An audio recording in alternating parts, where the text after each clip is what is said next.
Good day, everybody. My name is Todd Stanley, and thank you for tuning in to my Throwback Thursday video. Today I'm going to take on some really impressive topics that I haven't ever discussed before in the past. Both are native related. It's about my native teacher and this incredible experience I had with him that led to such an absolute spectacular experience that I had. And then I have a major announcement that has to do with these two native experiences coming together. So an excellent show today. Stay tuned. It's going to be amazing. Don't miss it.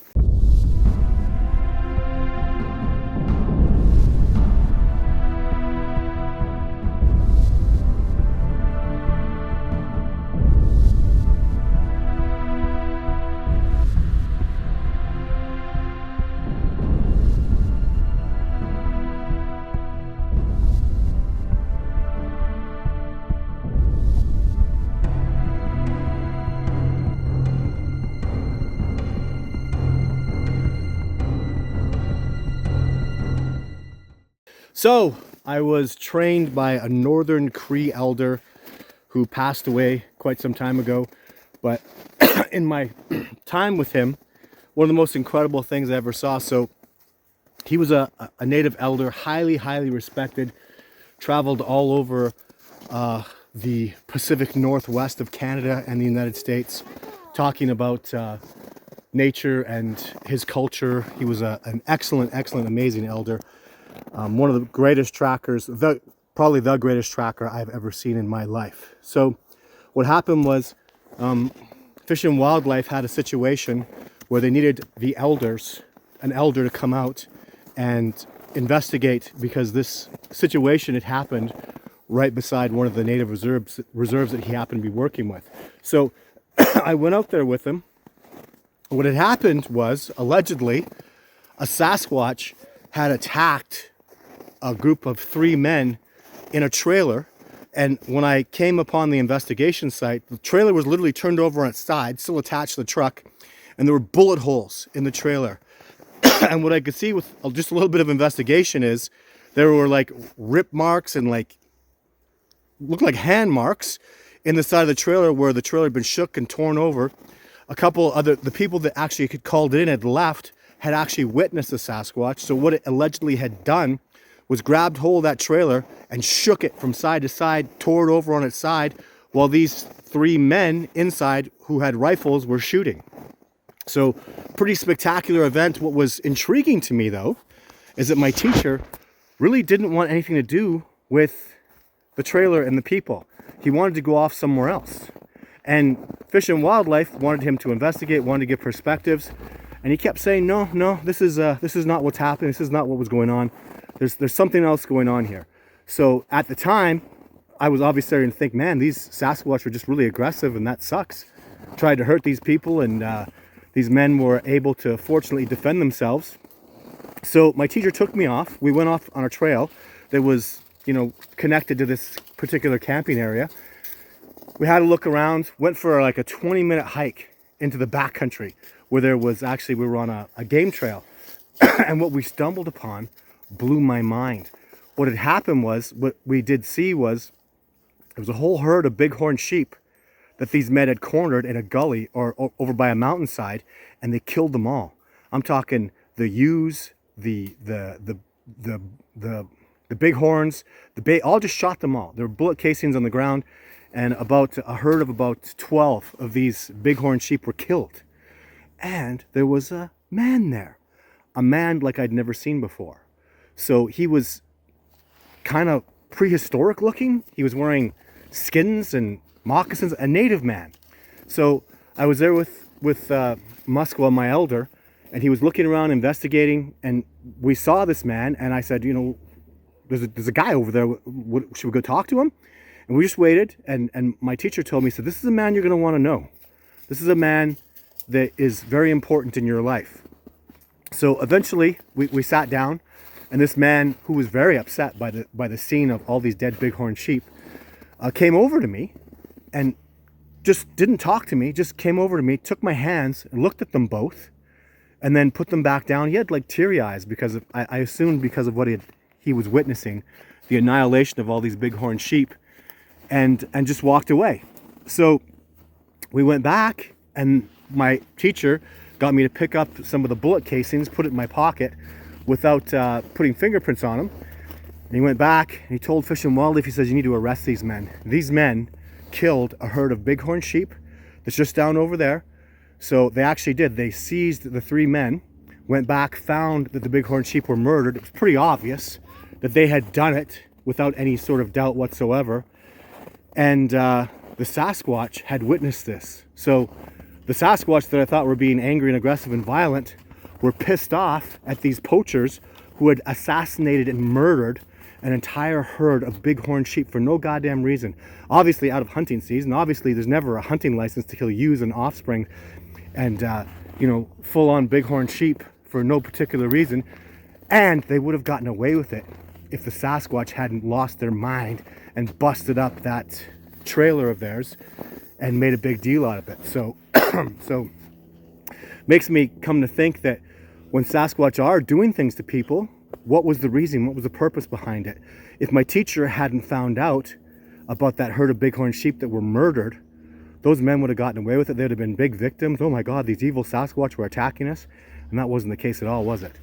So very incredible, amazing event that I got to witness, and taught me a lot about Sasquatch, how they do things, how they're actually guardians and defenders of the forest in a lot of different ways. So, but that gets us into the second part of the story, is who was the native man that I saw that day? So it wasn't until I went back to the native reserve and my teacher told me, or he went and found a lady on that reserve who is an elder, who was in her, probably her 60s at the time. She was auntie to the man that that we'd witnessed.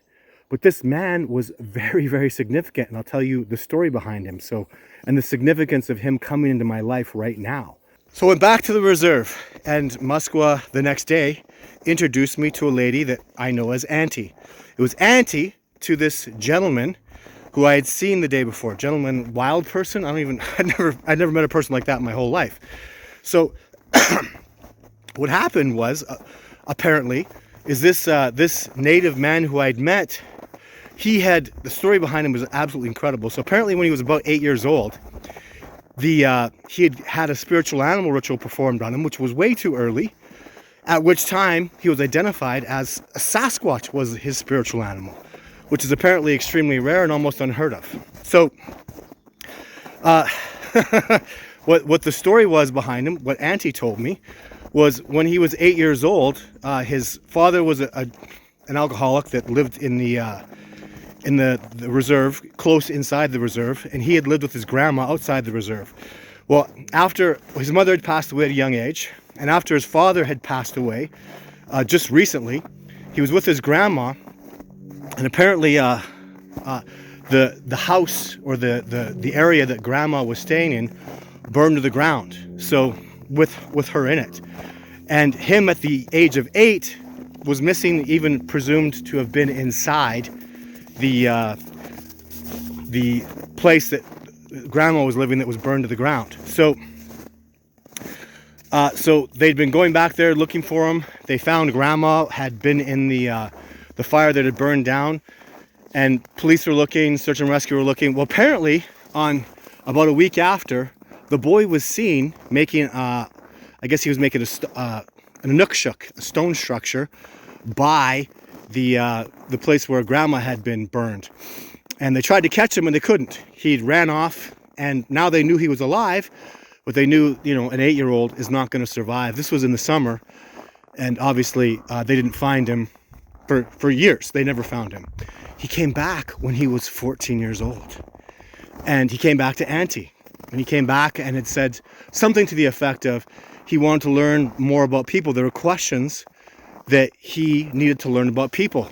So at the age of 14, for a matter of a whole season, apparently, he went to school, he spoke with other people his age, he interacted with people, not knowing, ever telling where he had been for, 6 years, disappeared into the wilderness. So, and after the age of 14, guess what happened? He took off again. So disappeared back in the wilderness. So apparently he lives with Sasquatch. That's how he's known. He's come out every few years or so, interacts a little bit, does some trading, goes back and lives entirely in the wilderness. This is the man that I had seen that day when Sasquatch had ripped torn that trailer over on its side and harassed those hunters so badly. So the reason this is significant, and I'm telling you all this, is I just got an email last week from Auntie through my social media.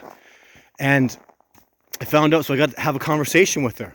So apparently this season, this summer, the native man who disappears in the wilderness is going to come and see me at my research area. He's been watching me, he knows about me, and he wants to come and meet me and some of my expeditioners on a particular expedition this year. And I know what you're thinking, like, how does he know this and what's going on? The answer is I don't know. But I know he pops up from time to time in different particular areas. There's never been pictures of him. He's never been filmed in any way, shape, or form. And I'm extremely interested to meet him this year if he indeed does come out to my research center. I haven't seen anything of him since that day. I would be able to recognize him. And also, something that was told to me that really blew my mind is 5s are significant in my life right now. And I'll tell you why. My daughter's 5 years old. My son just turned 15 years old. I'm 50 years old. And the native lady told me that he is 55 years old this year. So this is a year of 5s for me, where I'm supposed to meet him for the second time, I guess. Meet him, interact with him, and get lessons from him. So I'm predicting that this is actually going to happen. I can't believe all the events that have come into play. I can't believe how fortuitous and mind-blowing this is, that this man came up in my life, and all these other situations have popped up. Auntie called me because she actually saw him this summer, and it's taken her all this time to find me and get a hold of me, because Auntie is in her 70s and she lives on a native reserve and she doesn't know much about social media and how to contact people. But I had a really good long conversation with her just this week, and yeah, I'm very excited. He apparently has been in my research area, never came and said hi to me, but this could really, if this is true, if this man truly does live with Sasquatch from the age of 8 years old to 14 years old, how could an 8-year-old survive in the wilderness with no people, without human beings? Even these harsh winters, like, man, it's cold. You'll see me all dressed up. He didn't have supplies. It's really impossible. So if this story comes to fruition this year, and I'm predicting it will, because there's other things that have popped up in my life that makes me think this is really, really going to happen. So lots of fortuitous events that I can't really talk about, but especially that number 5 thing.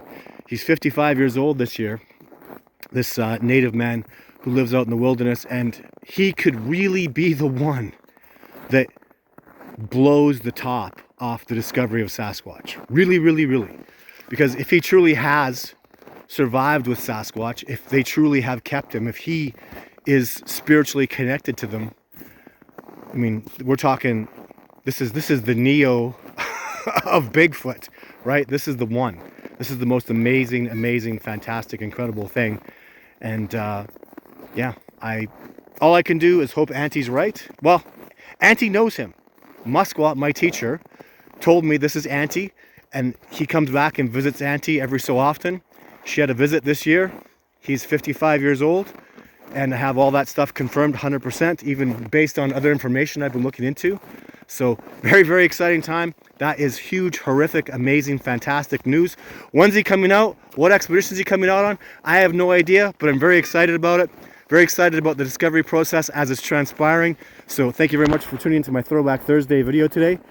Stay tuned for lots more to come. I'm live on Wednesdays. I'm doing a Sunday video this week, as I always do. So lots more to come. Thanks for tuning in. Bye for now.